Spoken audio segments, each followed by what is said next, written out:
उदयपुर के railway station पर कई सारी दुकानें थीं और ये सारे लोग पास के गांव के ही लोग थे।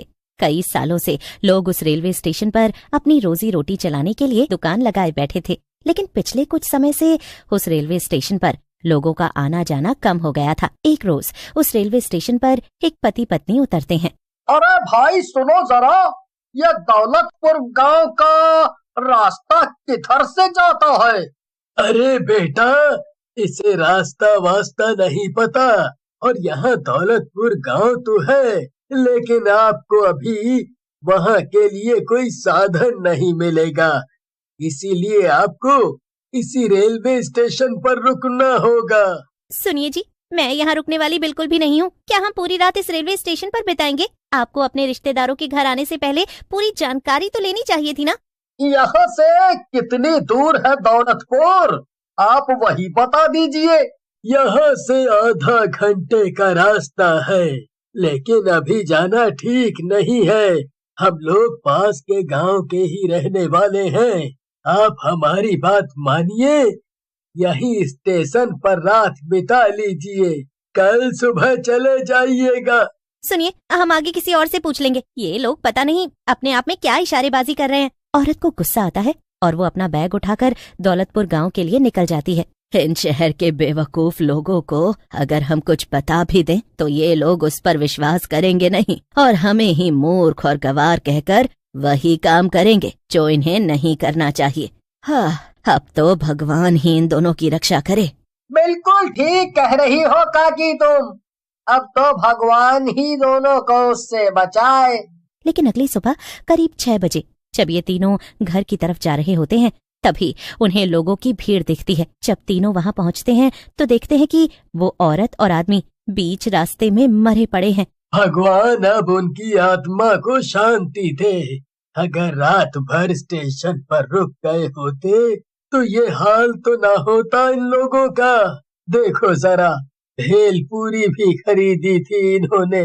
धीरे धीरे समय बीत रहा था और महीने में कम से कम 4 से 5 लोगों की मौत दौलतपुर गांव जाने वाले रास्ते में ही हो जाया करती। हर कोई इस राज से अनजान था कि आखिर लोगों को कौन मार रहा है, लेकिन गांव के आसपास के लोग इस बात से वाकिफ थे और वो इस बात का जिक्र भी नहीं करना चाहते थे। एक रोज कुंती अपनी समोसे की दुकान लगाती है और वो बहुत खुश थी। आज मैं 2 घंटे बाद ही ये समोसे बेचकर चली जाऊंगी। वो क्या है ना, मेरा बेटा आने वाला है शहर से और बहू भी, तो मुझे उनके लिए खाना पीना बनाना है। अरे क्या बात है काकी, आज बता रही हो कि उमेश भैया आने वाले हैं। देख रहे हो ना काका, आज तो कुंती काकी के चेहरे से मुस्कुराहट ही नहीं जा रही। क्या बात है काकी, ऐसे ही हंसती रहा करो, अच्छी लगती हो।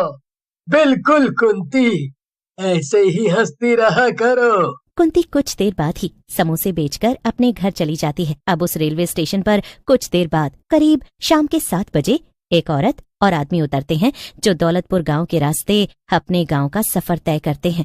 कैसा गांव है आपका? पहली बार मैं अपने ससुराल जा रही हूँ, वो भी पैदल। इतने रिक्शे वाले ऑटो वाले यहाँ खड़े हैं, लेकिन कोई भी दौलतपुर गांव से होकर नहीं जाना चाह रहा। लेकिन मुझे दौलतपुर गांव इसलिए भी जाना है क्योंकि मैं अपने दोस्त से मिलते हुए अपने घर जाऊंगा। चलो कोई बात नहीं, कुछ दूरी पर ही अपना गांव है। चंदा और उमेश कुंती के बेटे और बहू थे। कुछ दूरी पर चलने के बाद अंधेरा छा चुका होता है। तभी अचानक से उनके सामने एक औरत आ जाती है और दिखने में वो औरत बहुत अजीब लग रही थी। उसके गले में भेलपूरी की टोकरी लटकी हुई थी और वो औरत उमेश और चंदा के सामने आते ही, बाबू बिटिया भेलपूरी ले लो, बस 10 रुपए की भेलपूरी ले लो, कुछ पैसे हो जाएंगे तो मैं अपने बच्चों के लिए खाना लेकर जाऊंगी, मेरे बच्चे भूखे। मुझे डर लग रहा है, ये जो कह रही है वो कर दो ना और जल्दी आगे चलो। डरो नहीं, गांव के लोग ऐसे ही रहते हैं और भूख तो मुझे भी लगी है। मैं भेलपूरी ले लेता हूँ, 20 रुपए की भेलपूरी दे दो आप। उमेश और चंदा उस औरत से 20 रुपए की भेलपूरी ले लेते हैं और जैसे ही वो दोनों भेलपूरी खाते हैं वैसे ही उनका दम घुटने लगता है और वहाँ वो औरत ये देखकर जोर जोर से हंसने लगती है और अपने असली रूप में आ जाती है। दरअसल वो एक चुड़ैल थी। एक एक सबको मार डालूंगी, किसी को नहीं छोड़ूंगी, सबको मार डालूंगी। पानी पानी। चुड़ैल जोर जोर से हंस रही होती है और उमेश और चंदा नीचे जमीन पर गिरकर अपने गले को पकड़कर चीख चिल्ला रहे होते हैं। कुछ देर बाद वो चुड़ैल उन दोनों को मार देती है और अगली सुबह कुंती को इस बात की खबर लगती है कि उसके बेटे और बहू को भेलपूरी बेचने वाली चुड़ैल ने मार डाला। हे भगवान! कई सालों बाद मेरा बेटा घर लौट कर आया था और मेरी बहू वो तो पहली बार गांव आई थी। सब कुछ बर्बाद कर दिया उस चुड़ैल ने। मेरे बच्चों ने क्या बिगाड़ा था उसका? गांव वालों को उस भेलपुरी वाली चुड़ैल के बारे में पता था, जो दौलतपुर गांव के रास्ते में रात के वक्त लोगों को भेलपुरी बेचकर मार डालती थी। जो कोई उसकी भेलपुरी खाता वो मारा जाता। ऐसे ही लगभग आगे भी चलता है और उस रास्ते से आने जाने वाले लोगों को वो चुड़ैल अपना शिकार बना रही थी। कुंती अब समोसे बेचने का काम छोड़ चुकी थी।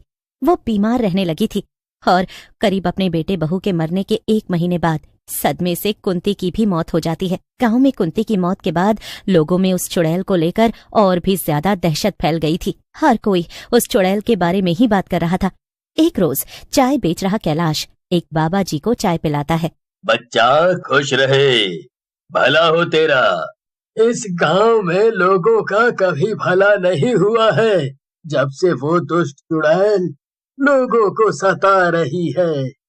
किसकी बात कर रहा है तू बच्चा? उस चुड़ैल की जो बेकसूर लोगों की जान ले रही है। मुझे सब ज्ञात है वो ये सब क्यों कर रही है। क्या क्या जानते हैं आप? क्या आप हम गांव वालों की मदद करेंगे? यहाँ हर दूसरे तीसरे दिन कुछ ऐसा हो जाता है जिसकी हमें उम्मीद नहीं होती। मैं तो कुछ नहीं कर सकता, लेकिन मैं तुम्हें जिनका पता दे रहा हूँ वो इसमें तुम्हारी मदद जरूर करेंगे। वो बाबा जी वहाँ से चले जाते हैं और एक तांत्रिक का पता चाय वाले को बता जाते हैं। अगले दिन चाय वाला और नंदू उस तांत्रिक बाबा के पास पहुंचकर उसे सारी बातें बताते हैं।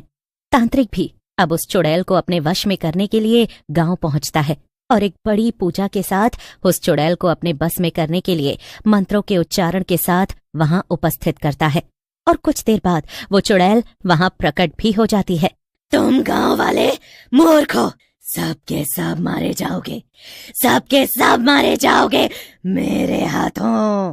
भूल गए वो दिन जब इस गांव की एक औरत और एक लड़के ने मुझे सिर्फ इसलिए मार डाला क्योंकि मेरे पास सिर्फ 500 रुपए थे जो मैंने भेलपूरी बेचकर पूरे दिन में कमाए थे। लेकिन जब मैं घर जा रही थी तो उन्होंने मेरा रास्ता रोका, मुझसे मेरे पैसे छीन लिए और जब मैं चिल्लाने लगी तो मेरी जान ले ली। जितना दुख मुझे अपनों से दूर होकर हुआ उतना ही दुख मैं तुम सबको दूंगी, सबको मार डालूंगी। तांत्रिक मंत्र के उच्चारण के साथ उस बुरी शक्ति को अपनी बोतल में भर लेता है और हमेशा हमेशा के लिए उसे दूर ले जाकर बहती नदी में प्रवाहित कर देता है। उस दिन के बाद से गांव में उस चुड़ैल का आतंक तो कम हो जाता है, लेकिन तब तक उस चुड़ैल ने काफी लोगों का घर उजाड़ दिया था।